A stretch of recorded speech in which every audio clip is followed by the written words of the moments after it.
If you saw our last video on what we consider to be the best Nissan S-chassis front suspension by GK Tech, you'd probably be pleased to see our next video, which is going to be about what we consider to be the best S-chassis rear suspension, also by GK Tech. Interestingly enough, this rear suspension system also fits the Z32 300ZX and the R32 GTR. So let's jump right in. Now, we've spent a lot of R&D developing the Nissan S-chassis. The suspension is somewhat antiquated, and to make it competitive in the modern world of drifting and grip driving, we've had to do a lot of modifications. Now, this meant a lot of fabrication and custom parts, but like we said in our other video, GK has figured out everything, and everything that we had considered in doing our own custom stuff, they have incorporated into the parts that you could just buy, which actually I think is quite awesome. So let's start by talking about what they've done with their rear knuckle. The rear knuckle is what the whole suspension is based around. What GK Tech has done is just considered a lot of what's lame about the S-chassis suspension geometry, and they've corrected it. The first thing they have addressed is they've added 40 millimeters of drop into the part. So just by installing this, you lower the car 40 millimeters. Now, this 40 millimeters is lowering, and it doesn't affect your roll center.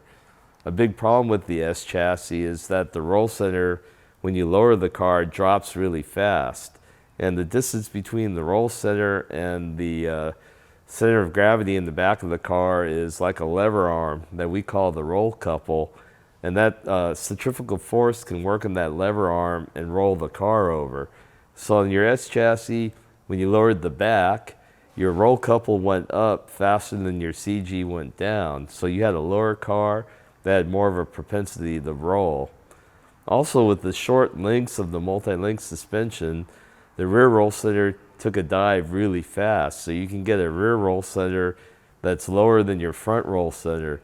This adds to a peculiar feel to the car, to where the front of the car takes a set, but the rear set really lags, and that the driver feels that as instability.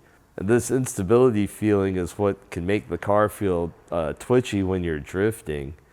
It can also make it twitchy when you're at the limit in grip driving as well. So by moving all the points of the suspension up 40 millimeters, you can get the low ride height without the roll center getting excessively low. That's the first thing they considered. The second thing they considered is the anti-squat and the bump steer curves. So let's talk about the anti-squat curve.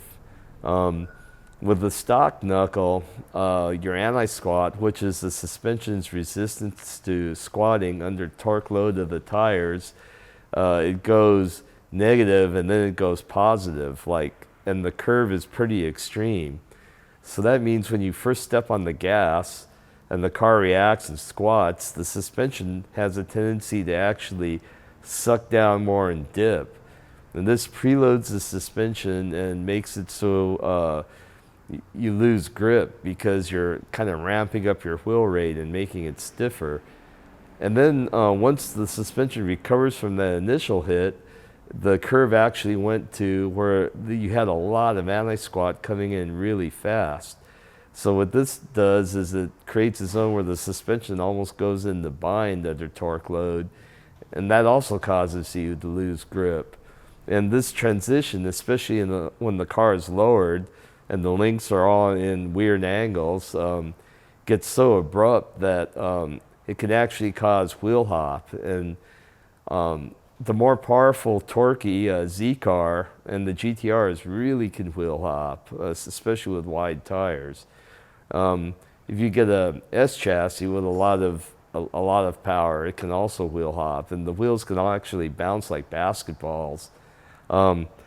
So what GK Tech has done is they've repositioned the pickup points of the link to make it so your anti-squat curve just gradually goes up. It doesn't go into Pro Squat where it sucks the car down anymore. This mod actually kind of helps the car find more grip. The other thing they've done is they've positioned the point where the tow rod picks up on the knuckle. The S-chassis has like a really bad toe curve, so under compression the car tows out and then tows in.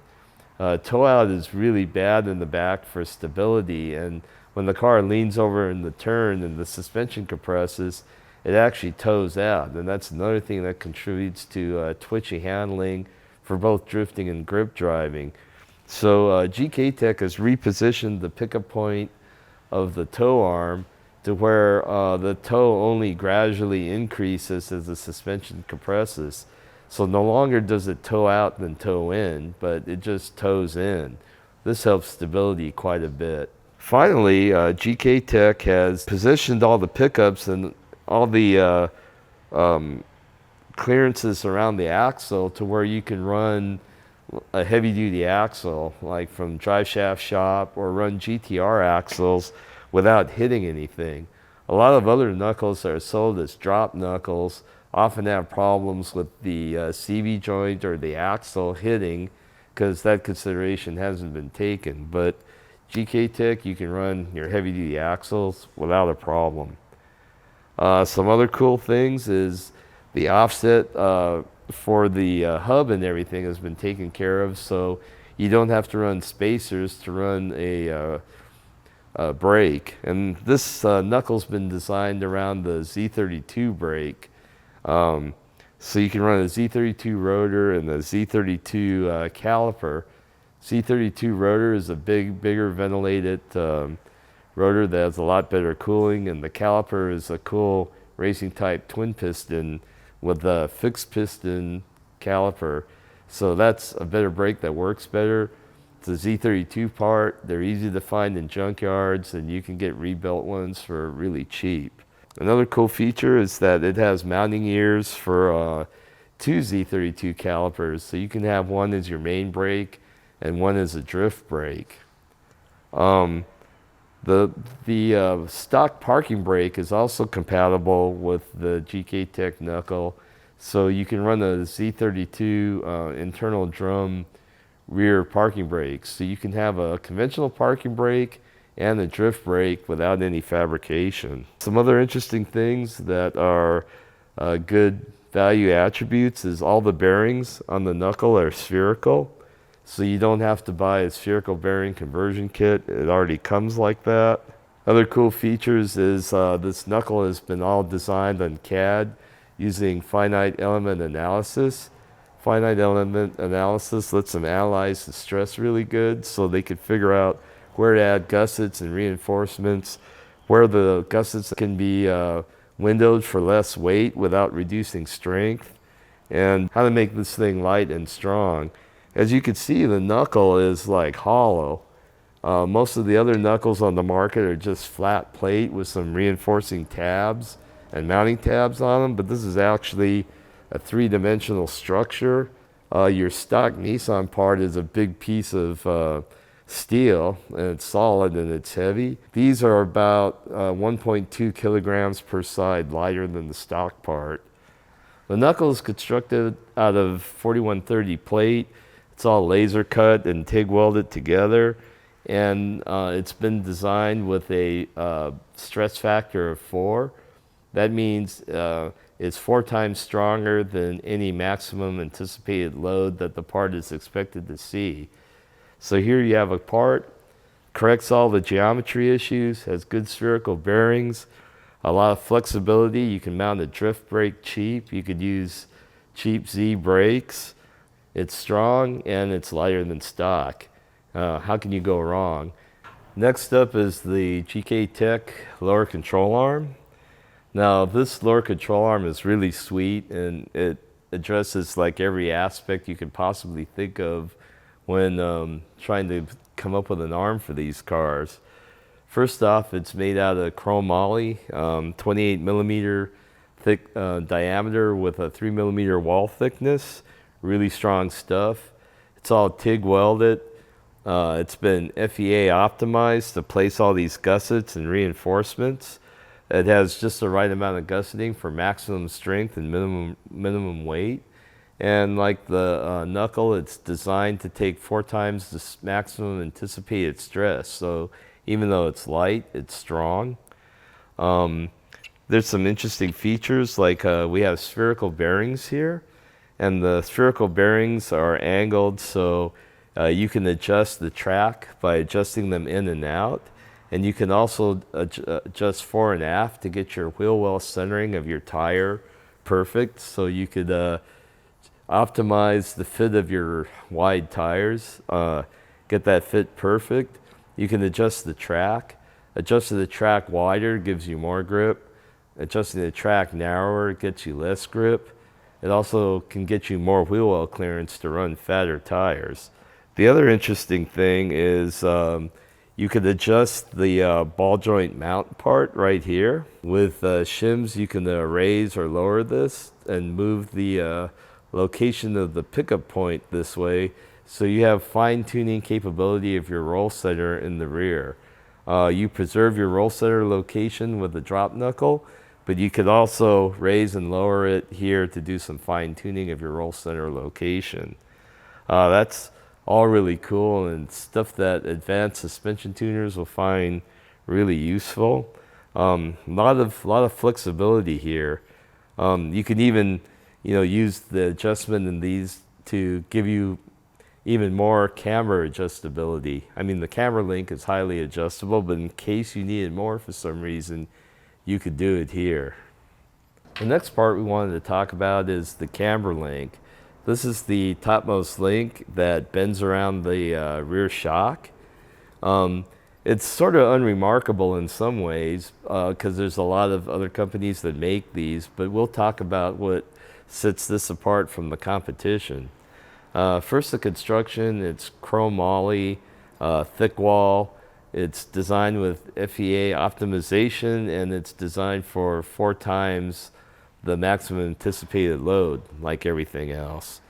What's cool about it that's different is it uses GK Tech's unique adjuster. So this adjuster, you can just loosen the lock nut here and then spin the adjuster, move it in and out without actually removing the bearing from the mount. Like other companies, you have to unbolt the bearing from the car, screw this in or out for adjustment, and then bolt it back. But with GK Tech's adjuster, you can leave everything attached, just loosen the lock nut and spin the adjuster. You can adjust camber on the fly like this. One of the advantages of this over some of the competition is it has a tremendous range of adjustment. I think it has like 7 degrees of adjustment, which is more than anything else I've heard. So you probably don't even need to use the adjusters here. You can also adjust this in and out quite a bit to make up for adjustments in track width.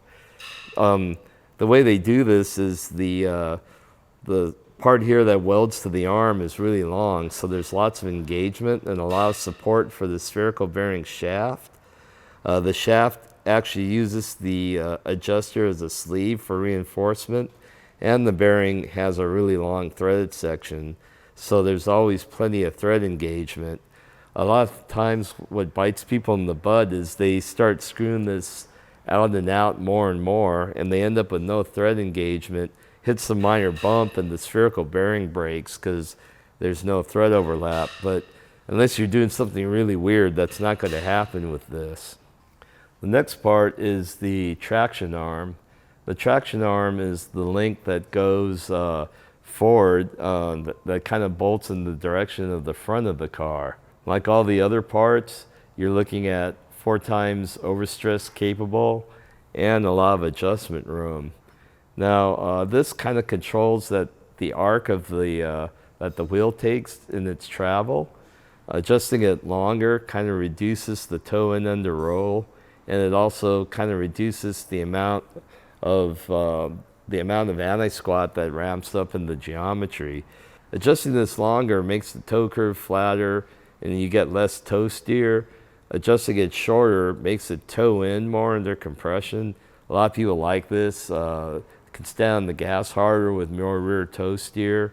When I set up S-chassis, I kind of prefer to set this a little longer, but you have the freedom to do it the way you want. And before, if you set this longer or shorter, the wheel could be in the wrong position of the wheel well and rub. But when you have your lower arm that you can adjust like that, you could actually recenter the wheel in the wheel well and not give up any clearance. So that's one of the cool bunches of flexibility that you have with GK Tech. Finally, you have your camber arm. The main advantage of the GK Tech one is a huge range of adjustability, so you can adjust not only to compensate for camber, but also for track width. A lot of overlap in the bearing. The GK Tech adjuster, where you can adjust without having to undo this end from the chassis, and it's pretty beefy, so if you have a minor tap, hopefully it's not going to bend.